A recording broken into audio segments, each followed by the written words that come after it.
से प्रादुर्भावो नाम सप्तत्रिशोम अध्याय। 38वां अध्याय। कुर्मावतार, समुद्र मंथन और मोहिनी अवतार। मार्कंडेय जी बोले, पूर्व काल में देवासुर संग्राम में जब देवगण दैत्यों द्वारा पराजित हो गए, तब वे सभी मिलकर क्षीर सागर नंदिनी श्री लक्ष्मी जी के पति भगवान विष्णु की शरण में गए। राजन, वहां ब्रह्मा आदि सभी देवता जगदीश्वर की आराधना करके हाथ जोड़ निम्नांकड़ित स्रोतों से उनकी स्तुति करने लगे। देवगण बोले, जिनकी नाभि से कमल प्रकट हुआ है, जो समस्त लोकों के स्वामी हैं, उन सारंग धनुषधारी आप परमेश्वर को नमस्कार है। संपूर्ण विश्व और सारे देवता जिनके स्वरूप हैं, उन मधुकैट भगनाशक केशव को बारंबार प्रणाम। करुणा कर भगवान, हम सभी देवता बलवान दैत्यों द्वारा युद्ध में हरा दिए गए हैं। हमें विजय प्राप्त करने का कोई उपाय बतलाइए, आपको नमस्कार है। मार्कंडेय जी बोले, देवताओं द्वारा इस प्रकार स्तवन किए जाने पर देव भगवान जनार्दन ने उनके समक्ष प्रकट होकर कहा। श्री भगवान बोले, देवगण, तुम सब लोग वहां जाकर दानवों के साथ संधि कर लो और मंदराचल को मथानी बनाकर वासुकी नाग से रस्सी का काम लो। फिर शीघ्रता पूर्वक समस्त औषधियों को लाकर समुद्र में डालो और दानवों के साथ मिलकर ही क्षीर सागर का मंथन करो। देवताओं, इस कार्य में मैं भी तुम लोगों की सहायता करूंगा। समुद्र से अमृत प्रकट होगा, जिसको पान करके उसके प्रभाव से देवता क्षण भर में ही अत्यंत बलशाली हो जाएंगे।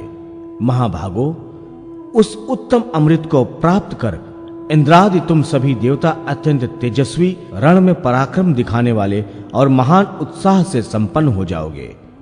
तदनंतर तुम लोग दानवों को जीतने में समर्थ हो सकोगे, इसमें संशय नहीं है। देव भगवान के द्वारा इस प्रकार कहे जाने पर सभी देवता उन पर जगदीश्वर को प्रणाम करके अपने स्थान पर आए और दानवों के साथ संधि करके क्षीर सागर के मंथन के लिए उत्तम उद्योग करने लगे।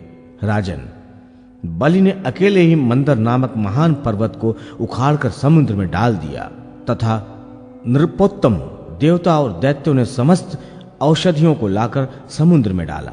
राजन, भगवान नारायण की आज्ञा से वासुकी नाग वहां आए और समस्त देवताओं का हित साधन करने के लिए स्वयं भगवान विष्णु भी वहां पधारे।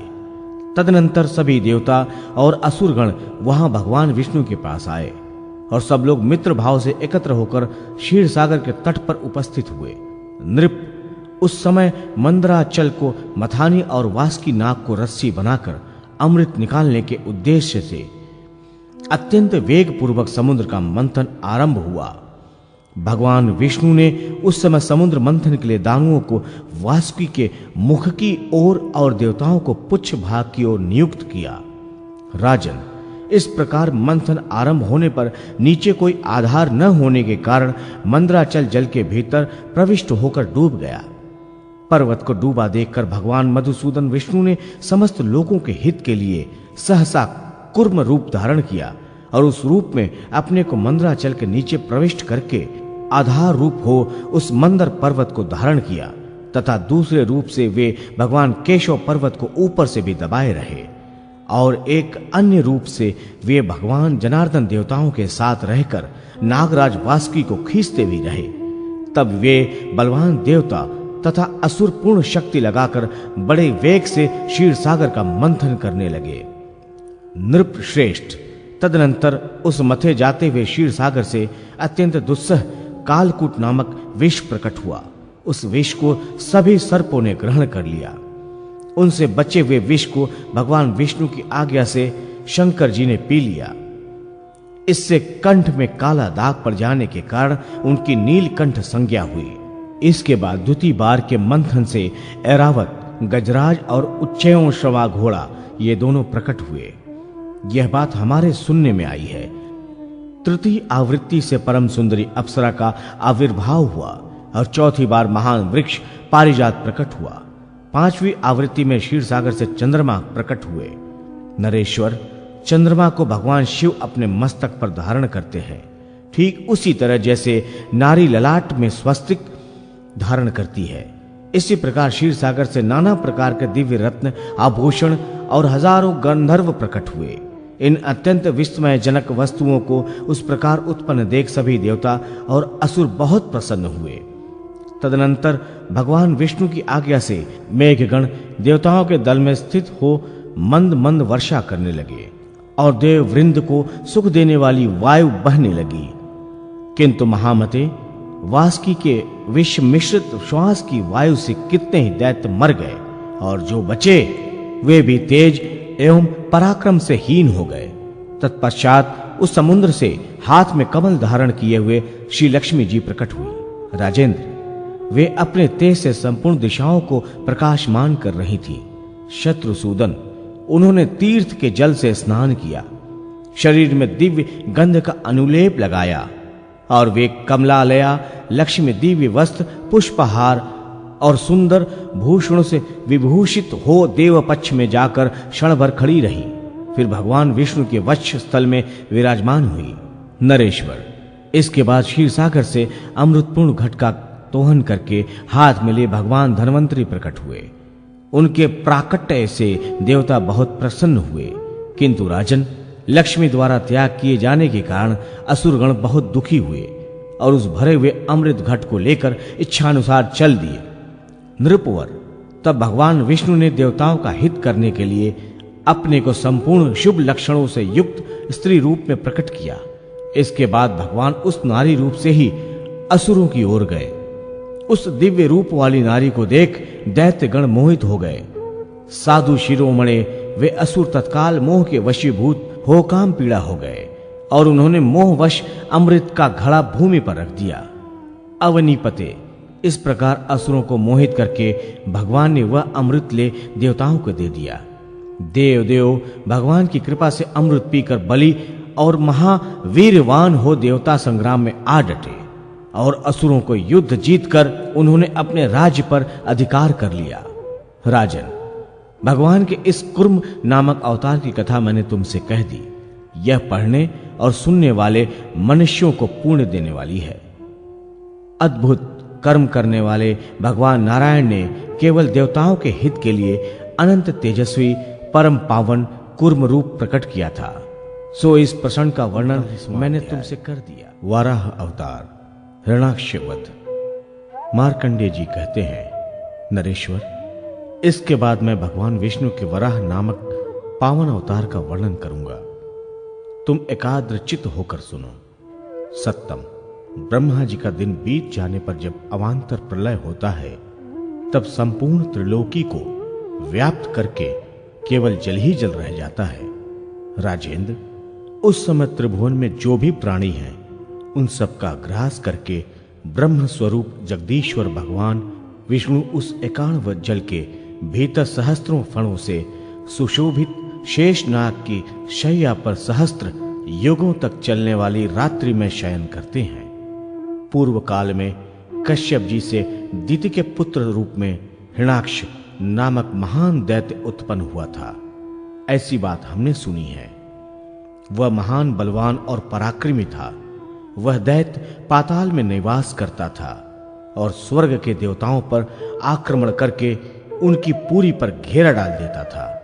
इतना ही नहीं, वह पृथ्वी पर यज्ञ करने वाले मनुष्यों का भी अपकार करने के लिए सदा प्रयत्नशील रहता था। एक बार उसने सोचा, मर्त्यलोक में रहने वाले पुरुष पृथ्वी पर रहकर देवताओं का यजन करेंगे, इससे उनका बल, वीर्य और तेज बढ़ जाएगा। ये सोचकर महान असुर हिरण्याक्ष ने ब्रह्मा जी द्वारा सृष्टि रचना की जाने पर उसे धारण करने के लिए भूमि की जो धारणा शक्ति थी, उसे लेकर जल के भीतर ही भीतर रसातल में चला गया। आधार शक्ति से रहित होकर यह पृथ्वी भी रसातल में ही चली गई। योग निद्रा का अंत होने पर जब सर्वात्मा श्री हरि ने विचार किया कि पृथ्वी कहाँ है, तब उन्होंने योग बल से यह जान लिया कि वह रसातल को चली गई है। नराधिप, तब उन्होंने वेद में लंबा चौड़ा दिव्य वराह शरीर धारण किया, जिसके चारों वेद ही चरण थे, युप ही दाढ़ था और चिति मुख। मुखमंडल स्थूल और छाती चौड़ी थी, भुजाएं बड़ी बड़ी थी, अग्नि ही जिह्वा और स्नुक ही थुथुन थी, चंद्रमा और सूर्य विशाल नेत्र थे, पुर्त और इष्ट धर्म उनके कान थे, साम ही स्वर था, प्रांगव ही शरीर था, हवि ही नासिका थी, कुश दर्भ में ही रोमावलिया थे। इस प्रकार उनका संपूर्ण शरीर वेदमय था। पवित्र वैदिक सूक्त ही उनके बड़े बड़े अयाल थे, नक्षत्र और तारे उनके हार थे, तथा प्रलयकालीन आवर्त ही उनके लिए भूषण का काम दे रहे थे। नृपश्रेष्ठ भगवान विष्णु ने ऐसे वाराह रूप को धारण कर रसातल में प्रवेश किया। उस समय सनकादि योगी जन उनकी स्तुति करते थे। वहां जाकर भगवान ने युद्ध में हिरण्याक्ष को मारकर उस पर विजय पाई और अपनी दाढ़ों के अग्रभाग से पृथ्वी को उठाकर वे रसातल से ऊपर ले आए। फिर देवगण उनकी स्तुति करने लगे और उन्होंने पूर्वत पृथ्वी को स्थापित किया। पृथ्वी को स्थिर करने के पश्चात उस पर यथास्थान पर्वतों का सन्निवेश किया। तदनंतर वैष्णव के हित के लिए कोकामुख तीर्थ में वाराह रूप का त्याग किया। वह वाराह क्षेत्र उत्तम एवं गुप्त तीर्थ है। फिर ब्रह्मा जी का रूप धारण कर उन्होंने सृष्टि रचना की। इस प्रकार भगवान विष्णु युग युग में अवतार लेकर संपूर्ण जगत की रक्षा करते हैं। फिर वे जनार्दन रुद्र रूप धारण कर अनंत काल में समस्त लोगों का संहार करते हैं। जो मनुष्य वेदांत वेद भगवान विष्णु की इस कथा को श्रवण करता है, वह भगवान यज्ञ मूर्ति में अपनी सुदृढ़ बुद्धि लगाकर समस्त पापों से मुक्त हो उन भगवान हरि को ही प्राप्त करता है। नृसिंहावतार हिरण्यकश्यप की वरदान प्राप्ति और उससे सताए हुए देवों द्वारा भगवान की स्तुति। मार्कंडेय जी बोले, राजन, इस प्रकार मैंने तुमसे भगवान विष्णु के वराह अवतार का वर्णन किया। अब नरसिंह अवतार का वर्णन करूंगा। सुनो। पूर्व काल में दिति का पुत्र हिरण्यकश्यप महान प्रतापी हुआ। उसने अनेक सहस्त्र वर्षों तक निराहार रहते हुए तपस्या की।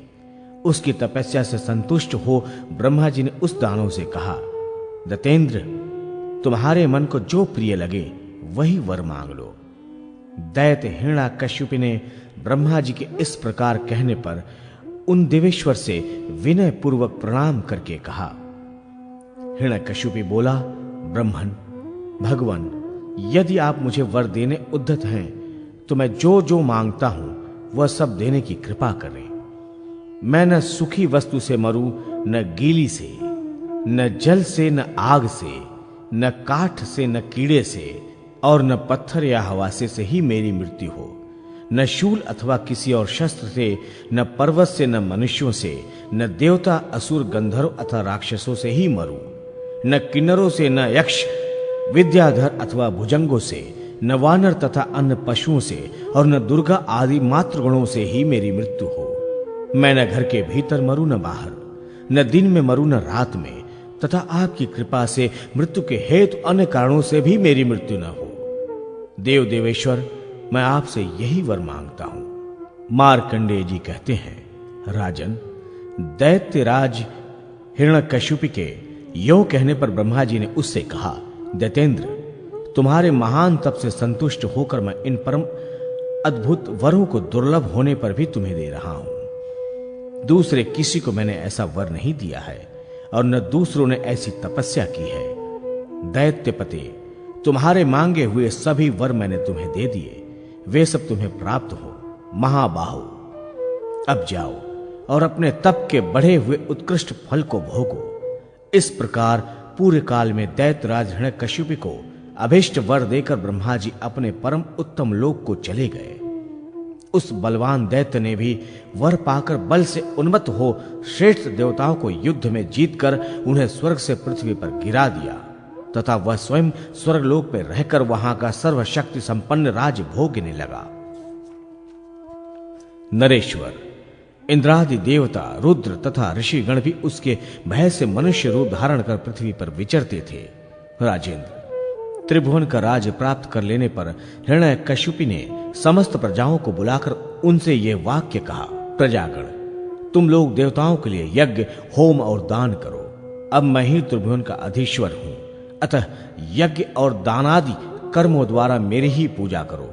राजन, यह सुनकर वे सभी प्रजाएं उसके भय से वैसा ही करने लगी। नृपश्रेष्ठ, वहां ऐसा व्यवहार चालू होने पर चराचर प्राणियों सहित समस्त त्रिभुवन अधर्म प्रणाय हो गया। सर्वधर्म का लोप हो जाने से सबकी बुद्धि पाप में प्रवृत्त हो गई। इस तरह बहुत समय बीतने पर इंद्र सहित सब देवताओं ने मिलकर समस्त शास्त्रों के ज्ञाता तथा नीतिवेत्ता बृहस्पति से विनय पूर्वक पूछा, मुनि श्रेष्ठ, त्रिलोकी का राज्य छीनने वाले इस हिरण्यकशिपु के विनाश का समय और उसका उपाय हमें शीघ्र बताइए। बृहस्पति जी बोले, देवताओं, तुम लोग अपने स्थान की प्राप्ति के लिए मेरे ये वाक्य सुनो। इस महान असुर हिरण्यकशिपु के पुण्य का अंश प्राय क्षीण हो चुका है। यह शोक बुद्धि को नष्ट और शास्त्र ज्ञान को चौपट कर देता है, विचार शक्ति को भी क्षीण कर डालता है। अतः शोक के समान कोई शत्रु नहीं। नरेश्वर, अपने शरीर पर अग्नि का स्पर्श और दारुण शस्त्र प्रहार भी सहा जा सकता है, परंतु शोक जन्य दुख का सहन नहीं किया जा सकता। देवताओं, इस शोक से और काल रूप निमित्त से हम हिरण्यकशिपु का नाश निकट देख रहे हैं। इसके अतिरिक्त सभी विद्वान सर्वत्र परस्पर यही कहा करते हैं कि दुष्ट हिरण्यकशिपु अब शीघ्र ही नष्ट होने वाला है।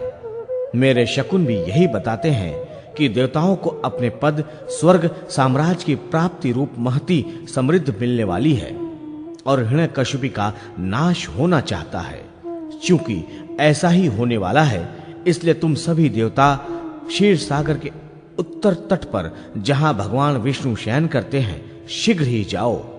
तुम लोगों के भली भांति स्तवन करने पर वे भगवान क्षण भर में ही प्रसन्न हो जाएंगे और प्रसन्न होने पर वे ही उस दैत्य के वध का उपाय बताएंगे। श्री बृहस्पति जी के इस प्रकार कहने पर सभी देवता कहने लगे, भगवान, आपने बहुत अच्छा कहा, बहुत अच्छा कहा। और वे अत्यंत प्रसन्नता पूर्वक वहां जाने का उद्योग करने लगे। नृपवर, वे देवगण किसी पुण्य तिथि को शुभ लग्न में मुनिवरों द्वारा पुण्याहवाचन, स्वस्ति वाचन और मंगल पाठ कराकर दुष्ट दैत्य के विनाश और अपनी ऐश्वर्य बुद्धि के लिए महादेव जी को आगे करके क्षीर सागर के उत्तर तट की ओर प्रस्थित हुए। वहां पहुंचकर सभी देवता विजयशील जनार्दन भगवान विष्णु का नाना प्रकार के स्रोतों द्वारा स्तवन पूजन करते हुए वहां खड़े रहे। भगवान श्रीशंकर भी भक्ति पूर्वक एकाग्र चित्त से भगवान जनार्दन के पवित्र नामों द्वारा उनकी स्तुति करने लगे। श्री महादेव जी बोले, विष्णु, जिष्णु, विभु, देव, यज्ञेश, यज्ञपालक, प्रभ विष्णु, ग्रशिष्णु, लोकात्मा, लोकपालक, केशव, केशिहा, कल्प, सर्व कारण कारण, कर्मकृत, वामनाधीश, वासुदेव, पुरुषतुत, आदिकर्ता, वराह, माधव, मधुसूदन, नारायण, नर, हंस, विष्णुसेन, हुताशन, ज्योतिषमान, धृतिमान, श्रीमान, आयुष्मान, पुरुषोत्तम, वैकुंठ, पंडरीकाक्ष, कृष्ण, सूर्य, सुराचित्र, नरसिंह, महाभीम, वज्रदंष्ट, नखायुद्ध, आदिदेव, जगत्कर्ता, योगेश, गरुड़ध्वज, योगिंद्र, गोपति, गोप्ता, भूपति, भुवनेश्वर, पद्मनाभ, ऋषिकेश, विभु, दामोदर, हरि, त्रिविक्रम, त्रिलोकेश, ब्रह्मेश, प्रीतिवर्धन, वामन, दुष्ट दमन, गोविंद, गोप वल्लभ, भक्ति प्रिय, अच्युत, सत्य, सत्य कीर्ति, ध्रुव, शुचि, करुणीय, करुण, व्यास, पापहा, शांतिवर्धन, सन्यासी, शास्त्र तत्वज्ञ, मंदार गिरी केतन, बद्री निलय, शांत, तपस्वी, वैद्युत प्रभ, भूतावास, गुहावास, श्रीनिवास, श्रेयपति, तपोवास, दम वास, सत्यवास, सनातन पुरुष, पुष्पकल, पुण्य, पुष्क राक्ष, महेश्वर, पूर्ण, पूर्ति, पुराज्ञ, पुणज्ञ, पुण्यवर्धन, शिखंडी, चक्र, गदी, शांगड़ी, लांगड़ी, मुशली, हली, किरीटी, कुंडली, हारी, मेखली, कवची, ध्वजी, जिष्णु, जेता, महावीर, शत्रुघ्न, शत्रुतापन, शांत, शांतिकर, शास्ता, शंकर, शंतनुस्तुत, सारथी, सात्विक, स्वामी, साम वेद प्रिय, सम सामन, साहसी, सत्व, संपूर्णाश, समृद्धिमान, सर्वगत, कामद, स्त्रिद, कीर्तिद, कीर्तिनाशन, मोक्षद, पुंडरीकाक्ष, शिराबिद कृत केतन, सुरा सुरह स्तुत, प्रेरक और पाप नाशन आदि नामों से कहे जाने वाले परमेश्वर आप ही यज्ञ, वष्टकार, ओमकार तथा अहवनीय आदि अग्नि रूप हैं। पुरुषोत्तम देव आप ही स्वाहा, स्वधा और सुधा हैं। आप सनातन देव देव भगवान विष्णु को नमस्कार है। गरुणध्वज आप प्रमाणों के अविषय तथा अनंत हैं। मार्कंडेय जी बोले, इन दिव्य नामों द्वारा स्तुति किए जाने पर भगवान मधुसूदन ने प्रत्यक्ष प्रकट होकर संपूर्ण देवताओं से यह वचन कहा।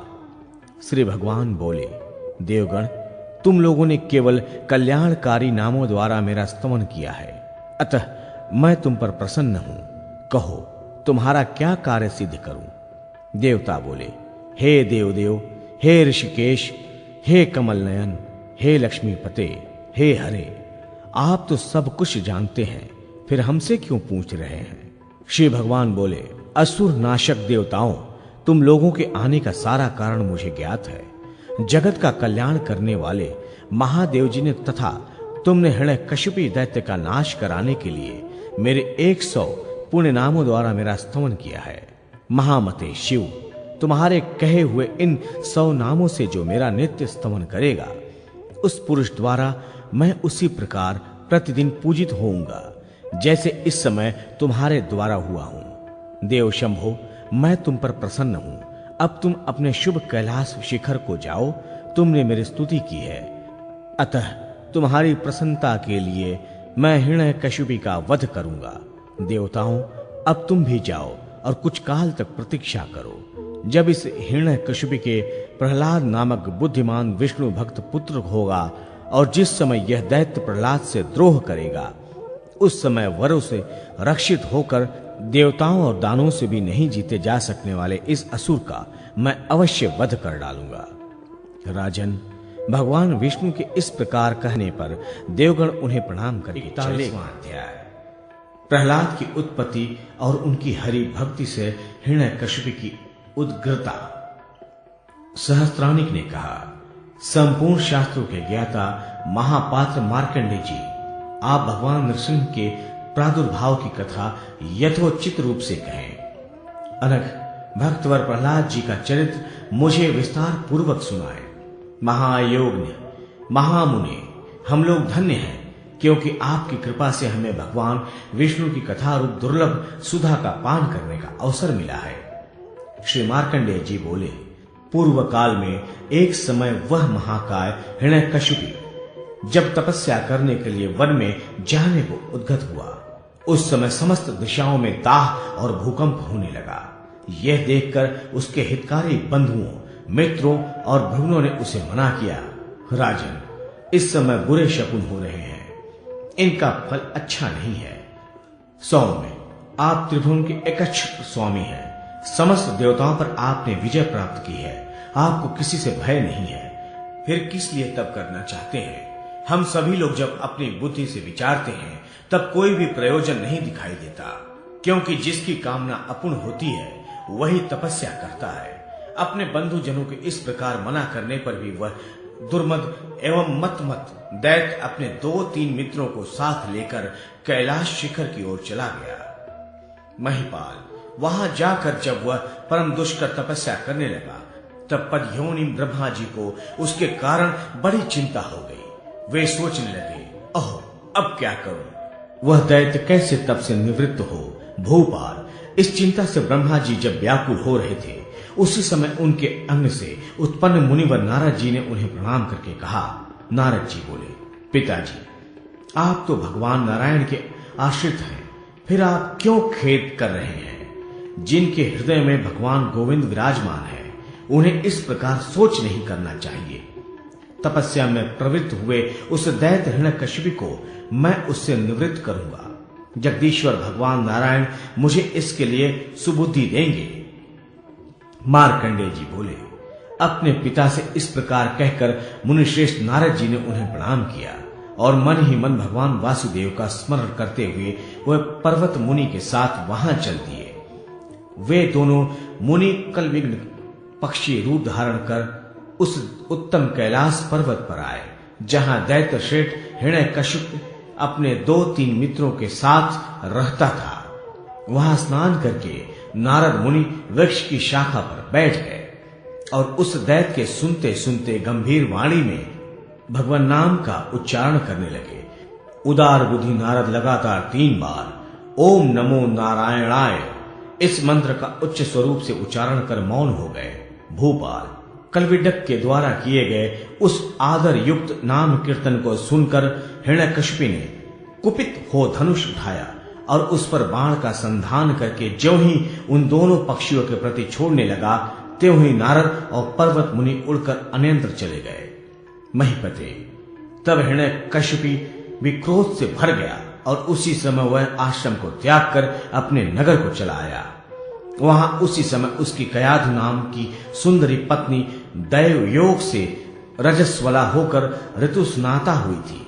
रात्रि में एकांतवास के समय कयाधु ने दैत्यराज से पूछा, स्वामी, आप जिस समय तप करने के लिए घर से वन को गए थे, उस समय तो आपने ये कहा था कि मेरी यह तपस्या 10,000 वर्षों तक चलेगी। फिर महाराज, आपने अभी क्यों उस व्रत को त्याग दिया? स्वामीगण, दैत्यराज, मैं प्रेम पूर्वक आपसे यह प्रश्न करती हूं, कृपया मुझे सच सच बताइए। हिरण्यकशिपु बोला, सुंदरी सुनो, मैं वह बात तुम्हें सच सच सुनाता हूं जिसके कारण मेरे व्रत का भंग हुआ है। वह बात मेरे क्रोध को अत्यंत बढ़ाने वाली और देवताओं को आनंद देने वाली थी। देवी, कैलाश शिखर पर जो महान आनंद कानन है, उसमें 2 पक्षी ओम नमो नारायणाय इस शुभ वाणी का उच्चारण करते हुए आ गए। शुभे उन्होंने 2 बार 3 बार उक्त वचन को दोहराया। वरान ने पक्षियों के उस शब्द को सुनकर मेरे मन में बड़ा क्रोध हुआ और भामिनी उन्हें मारने के लिए धनुष पर बाण चढ़ाकर ज्यों ही मैंने छोड़ना चाहा, त्यों ही वे दोनों पक्षी भयभीत हो उड़कर अन्यंत्र चले गए। तब मैं भी भावी की प्रबलता से अपना व्रत त्याग कर यहां चला आया। मार्कंडेय जी कहते हैं, हिरण्यकशिपु अपनी पत्नी के साथ जब इस प्रकार बातें कर रहा था, उसी समय उसका वीर्य स्खलित हुआ। पत्नी का ऋतुकाल तो प्राप्त था ही, तत्काल गर्भ स्थापित हो गया। माता के उदर में बढ़ते हुए उस गर्भ से बुद्धिमान नारद जी के उपदेश के कारण विष्णु भक्त पुत्र उत्पन्न हुआ। भू, इस प्रसंग को आगे कहूंगा। इस समय जो प्रसंग चल रहा है उसे श्रद्धा पूर्वक सुनो। हिरण्यकशिपु का वह भक्त पुत्र प्रहलाद जन्म से ही वैष्णव हुआ। जैसे पाप पुण्य कलयुग में संसार बंधन से मुक्त करने वाली भगवान श्री हरि की भक्ति बढ़ती रहती है, उसी प्रकार उस मलिन कर्म करने वाले असुर वंश में भी प्रहलाद निर्मल भाव से रहकर दिनों दिन बढ़ने लगा। वह बालक त्रिलोकीनाथ भगवान विष्णु के चरणों में बढ़ती हुई भक्ति के साथ ही स्वयं भी बढ़ता हुआ शोभा पा रहा था। शरीर छोटा होने पर भी उस बालक का हृदय महान था। वह विष्णु भक्ति का प्रसार करता हुआ उसी तरह शोभा पाता था जैसे चौथा युग कलयुग महत्व में सब युगों से छोटा होकर भी भगवान जन से धर्म, अर्थ, काम और मोक्ष को देने वाला तथा यश का विस्तार करने वाला होता है। प्रहलाद अन्य बालकों के साथ खेलते, पहेली बुझाते और खिलौने आदि से मनोरंजन करते समय तथा बातचीत के प्रसंग में भी सदा भगवान विष्णु की ही चर्चा करता था, क्योंकि उसका स्वभाव भगवानमय हो गया था। इस प्रकार शैशव काल में भी विचित्र कार्य करने वाला वह प्रहलाद भगवत समरणी स्वरूपी अमृत का पान करता हुआ दिन दिन बढ़ने लगा। एक दिन बहुत सी स्त्रियों के बीच में बैठे हुए दुष्ट दैत्यराज हिरण्यकशिपु ने गुरु जी के घर से आए हुए कमल से मुख वाले अपने बालक पुत्र प्रहलाद को देखा। उसकी आंखें बड़ी बड़ी और सुंदर थी तथा वह हाथ में पट्टी लिए हुए था। उसकी पट्टी बड़ी सुंदर थी। उसके सिर पर चक्र का चिन्ह बना हुआ था और पट्टी पर आदर पूर्वक श्री कृष्ण का नाम लिखा गया था। उसे देख हिरण्यकशिपु को बड़ी प्रसन्नता हुई। और उसने पुत्र को पास बुलाकर उसे प्यार करते हुए कहा, बेटा, तुम्हारी बुद्धिमती माता मुझसे तुम्हारी बड़ी प्रशंसा किया करती हैं, अतः तुमने गुरुजी के घर जो कुछ सीखा है वह मुझसे कहो। पहले सोच लो, जो तुम्हें बहुत आनंददायी प्रतीत होता हो और भली भांति याद हो वही पाठ सुनाओ। यह सुनकर जन्म से ही विष्णु की भक्ति करने वाले प्रहलाद ने प्रसन्नता पूर्वक पिता से कहा, त्रिभुवन के वंदनीय भगवान गोविंद को प्रणाम करके मैं अपना पढ़ा हुआ पाठ आपको सुनाता हूँ। अपने पुत्र के मुख से इस प्रकार शत्रु की स्तुति सुनकर स्त्रियों से घिरा हुआ वह दुष्ट दैत्य यद्यपि बहुत क्रुद्ध हुआ, यथापि प्रहलाद से उस क्रोध को छिपाने के लिए वह प्रसन्न पुरुष की भांति जोर जोर से हंसने लगा। फिर पुत्र को गले से लगाकर बोला, बच्चा, मेरा हितकर वचन सुनो बेटा।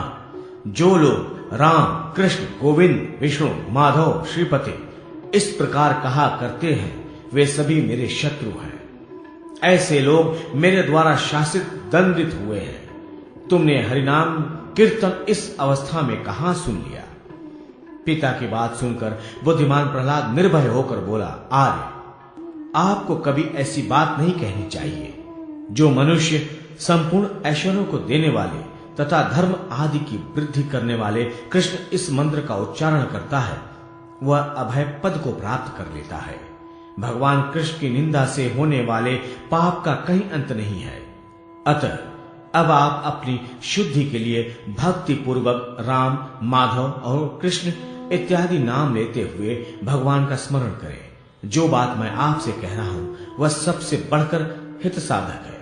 इसीलिए मेरे गुरुजन होने पर भी आपसे मैं निवेदन करता हूं कि आप समस्त पापों का क्षय करने वाले सर्वेश्वर भगवान विष्णु की शरण में जाएं।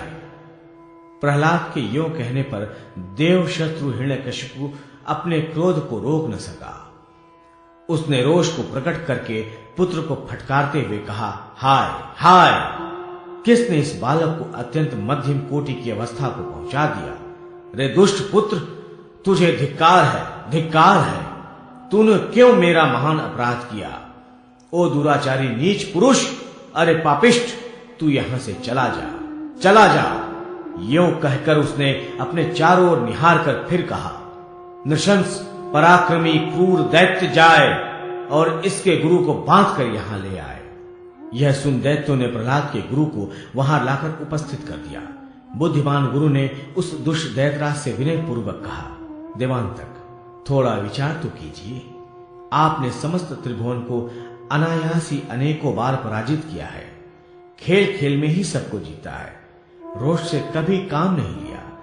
फिर मुझ जैसे तुच्छ प्राणी पर क्रोध करने से क्या लाभ होगा? ब्राह्मण के इस शांत वचन को सुनकर दैत्यराज बोला, अरे पापी, तूने मेरे बालक पुत्र को विष्णु का स्रोत पढ़ा दिया है। गुरु से यों कहकर राजा हिरण्यकशिपु ने अपने निर्दोष पुत्र के प्रति सांत्वनापूर्वक कहा, बेटा, तू मेरा आत्मज है। तुझ में यह जड़ बुद्धि कैसे आ सकती है? यह तो इन ब्राह्मणों की करतूत है। मूर्ख बालक, आज से तू सदा विष्णु के पक्ष में रहने वाले धूर्त ब्राह्मणों का साथ छोड़ दे। ब्राह्मण मात्र का संग त्याग दे। ब्राह्मणों की संगति अच्छी नहीं होती, क्योंकि इन ब्राह्मणों ने ही तेरे उस तेज को छिपा दिया है जो हमारे कुल के लिए सर्वथा उचित था।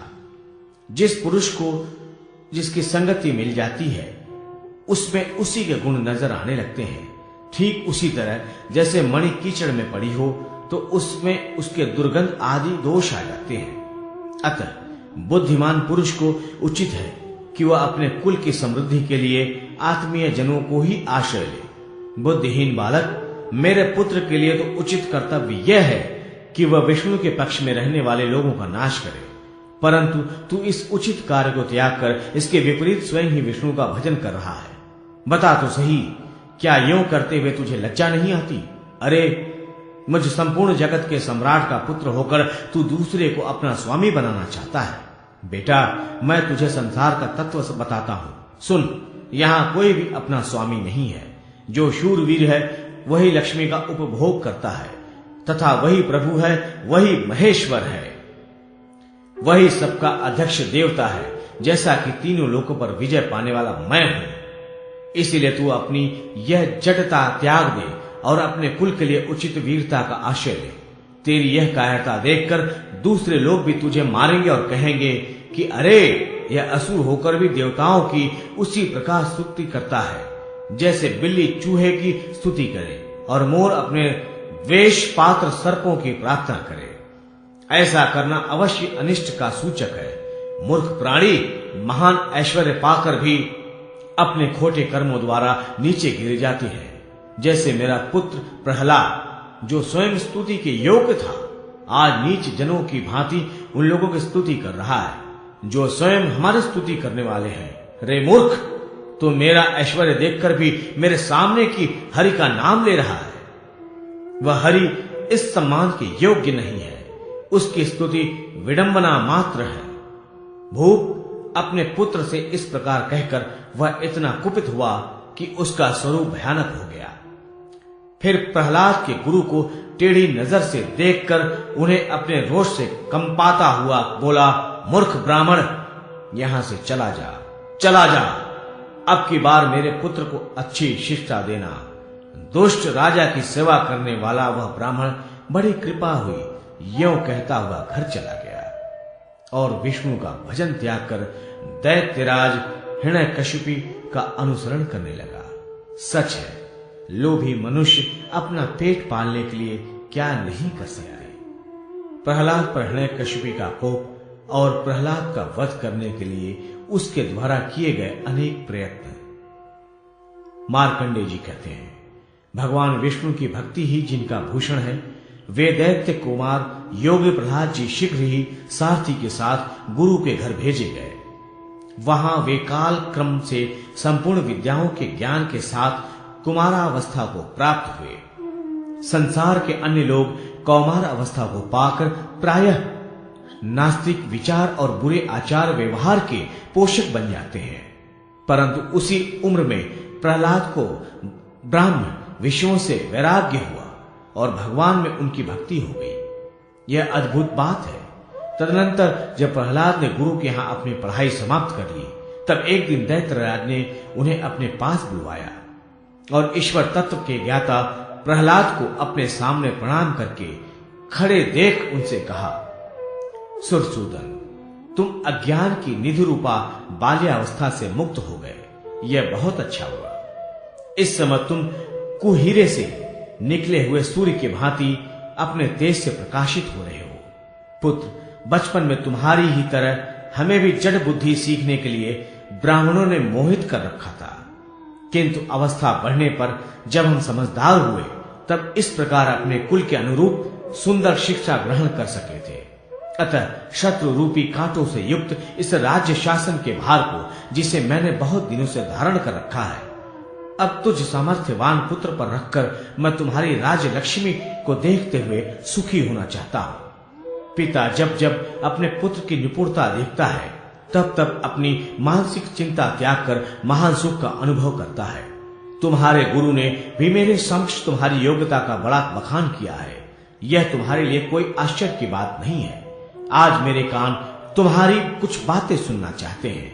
नेत्रों के सामने शत्रु की दरिद्रता देखना, कानों में पुत्र की सुंदर वाणी का पढ़ना और अंडों में युद्ध के आघात से घाव होना, यह सब ऐश्वर्यवान वीरों अथवा मायावी दैत्यों के लिए महान उत्सव के समान है।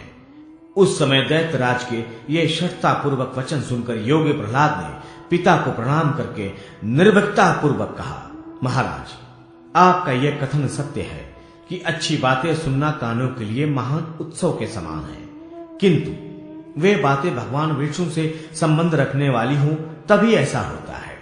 उनको छोड़कर दूसरी बातें सुनने का विचार भी नहीं करना चाहिए, जो संसार के दुख समुदाय रूपी तृणों को भस्म करने के लिए अग्नि के समान है।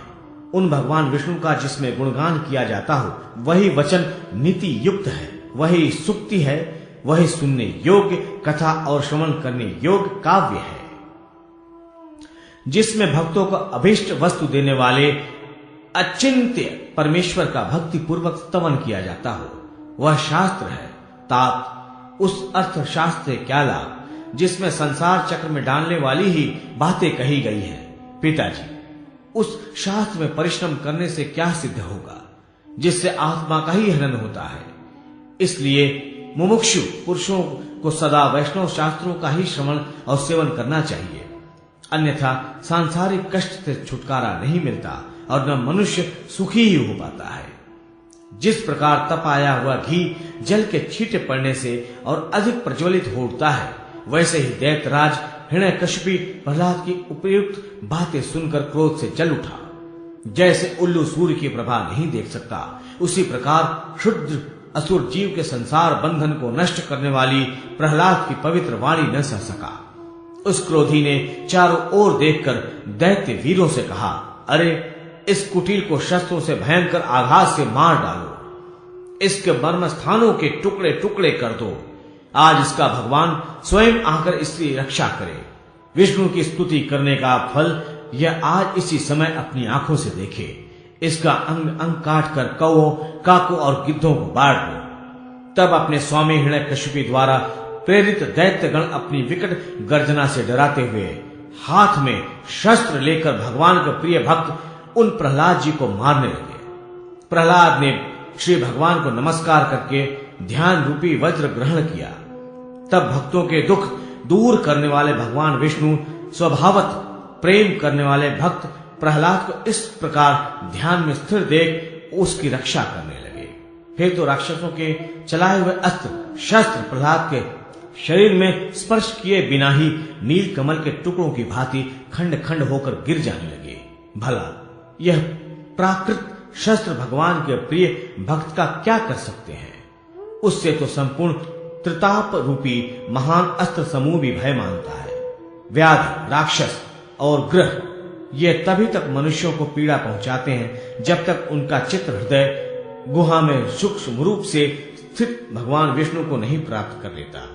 भक्त के अपमान का मानो तत्काल फल देने वाले वे भग्न अस्त्र खंड उल्टे चलकर दैत्यों का संहार करने लगे। इनसे पीड़ित होने के कारण वे दैत्य इधर उधर भाग गए। विद्वानों की दृष्टि में ऐसा होना कोई आश्चर्य की बात नहीं है। अज्ञानी जनों को ही इस घटना से विस्मय हो सकता है।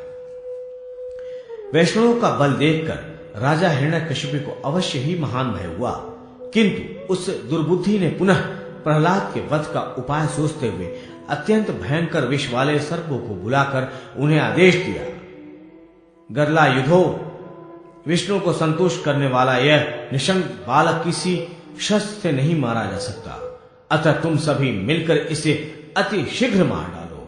हिरण्यकशिपु की यह बात सुनकर उसकी आज्ञा मानने वाले सभी सर्पों ने उसके आदेश को हर्षपूर्वक शिरोधार्य किया। तदनंतर जिनके दांत विष से जल रहे हैं तथा जिनकी दाढ़ें विकराल हैं, जो स्फुट दिखाई देने वाले हजारों चमकीले दांतों के कारण भयानक जान पड़ते हैं, ऐसे सर्पगण क्रोध से फुफकारते हुए बड़े वेग से उस हरि भक्त के ऊपर टूट पड़े। भगवान के स्मरण के बल से जिनका आकार दुर्भेद्य हो गया था, उन प्रहलाद जी के शरीर का थोड़ा सा चमड़ा भी काटने में वे विषधर सर्प समर्थ न हो सके। इतना ही नहीं, जिनका शरीर भगवन्मय हो गया था, उन प्रहलाद जी को केवल डसने मात्र से वे सर्प अपने सारे दांत खो बैठे। तदनंतर रक्त की धारा बहने से जिनका आकार विषादग्रस्त हो रहा है, जिनके अद्भुत दांतों के दो दो टुकड़े हो गए हैं तथा बार बार उच्छ्वास लेने के कारण जिनके फन चक्षल हो रहे हैं, उन भुजंगमों ने परस्पर मिलकर दैत्यराज हिरण्यकशिपु को सूचित किया, प्रभु, हम पर्वत को भी भस्म करने में समर्थ हैं। यदि उनमें हमारी शक्ति न चले तो आप तत्काल हमारा वध कर सकते हैं, परंतु आपके महानुभाव पुत्र का वध करने में लगाए जाकर तो हम अपने दांतों से भी हाथ धो बैठे। इस प्रकार बड़ी कठिनाई से निवेदन करके स्वामी हिरण्यकशिपु के आदेश देने पर भी अपने कार्य में असफल हुए। वे सर्प अत्यंत आश्चर्य के साथ प्रहलाद के अद्भुत सामर्थ्य का क्या कारण है, इसका विचार करते हुए चले गए। मार्कंडेय जी कहते हैं, इसके बाद असुरराज हिरण्यकशिपु ने मंत्रियों के साथ विचार कर अपने पुत्र को दंड से अजेय मानकर उसे शांति पूर्वक अपने पास बुलाया, और जब वह आकर प्रणाम करके खड़ा हो गया, तब उस निर्मल एवं पवित्र हृदय वाले अपने पुत्र से कहा, प्रहलाद, अपने शरीर से यदि दुष्ट पुत्र भी उत्पन्न हो जाए तो वह वध के योग्य नहीं है। यह सोचकर अब तुझ पर मुझे दया आ गई है। तत्पश्चात तुरंत ही वहां दैत्यराज के पुरोहित आए। शास्त्र विशारद होने पर भी वे मूढ़ भी रह गए थे। उन ब्राह्मणों ने हाथ जोड़कर कहा, देव, तुम्हारी युद्ध विषयक इच्छा होते ही सारा त्रिभुवन थर थर कांपने लगता है। यह अल्प बल वाला प्रहलाद कुपित हुए आप महान बलशाली को ही नहीं जानता। अतः देव, आपको क्रोध का परित्याग करके इस पर दया करनी चाहिए, क्योंकि पुत्र भले ही कुपुत्र हो जाए, परंतु माता पिता कभी कुमाता अथवा कुपिता नहीं होते। दैत्यराज के पुरोहितों ने उस दुर्बुद्धि दैत्य हिरण्यकशिपु से यों कहकर उसकी आज्ञा से प्रहलाद को साथ लेकर अपने भवन को चले गए। 43